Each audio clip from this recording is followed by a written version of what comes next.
Ça me dépasse, quoi. Ça me dépasse complètement. Un peu comme le Wi-Fi, comme le Bluetooth, comme tout ce qui me dépasse. Ça va trop vite, la technologie. Attends, ça va super vite. Moi, je comprends plus rien à ce qui m'arrive. Je croyais que j'étais dans la vibe, aucun rapport, laisse tomber. SMS, ça va. MMS, ça va. MSN, ça va. MNM, ça va. Mais... après, ça va trop vite, ça va pas ou quoi? Il y a un texto que je comprends pas, c'est... Les gens s'envoient un texto assez étrange le soir, là, la question à laquelle tu peux même pas répondre, c'est « Tu dors ?» Est-ce qu'il y a vraiment un gars qui a déjà répondu « Oui » Un mec qui aurait le forfait sommeil, quoi. Ou alors il aurait répondu peut-être « En effet, et je suis en plein dans un rêve, je te rappelle pendant la pub. » C'est bizarre. En même temps, c'est bien les textos parce que ça réchauffe le cœur. Avec un petit texto, tu peux dire des belles choses à quelqu'un. Tu peux aussi échanger, tu peux séduire. Tu peux aller vers une fille beaucoup plus facilement que dans la vie. Tu peux même installer de l'ambiguïté grâce à 3 points de suspension.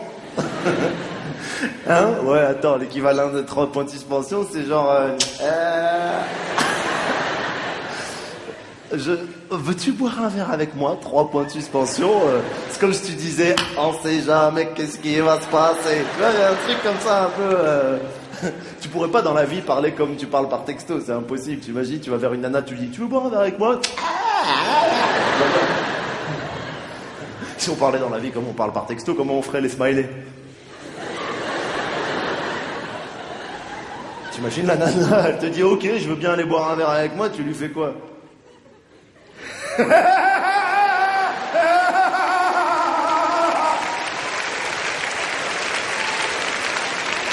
Elle te dit non, tu fais quoi? LOL.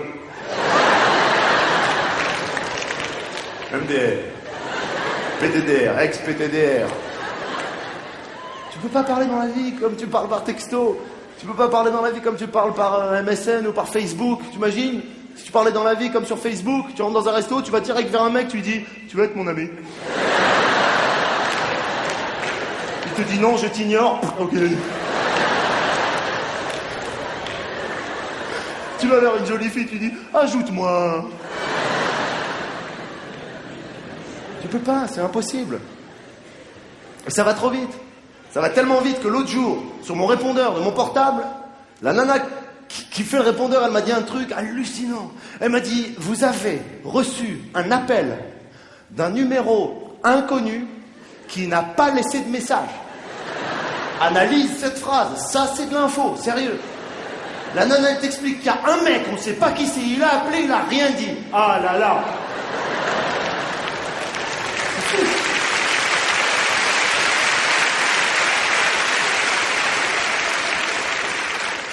Je me demande si cette nana, c'est pas la même qu'il y a dans le GPS.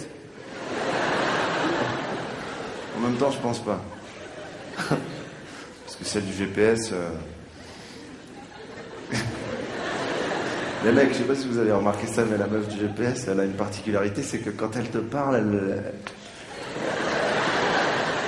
te chauffe un peu, tu sais, genre... Hein, t'as pas remarqué, là, écoute bien la voix, tu sais, elle te donne le nom des rues, mais en même temps, elle est là, genre...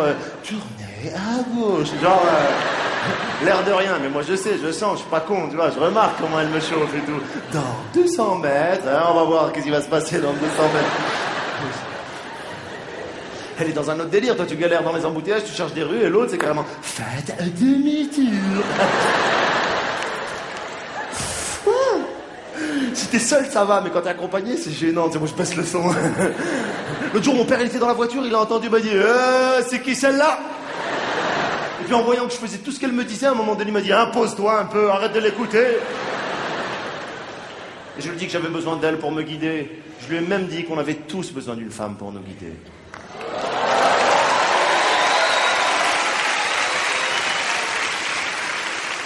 Mais qu'il fallait quand même avoir le sens de l'orientation.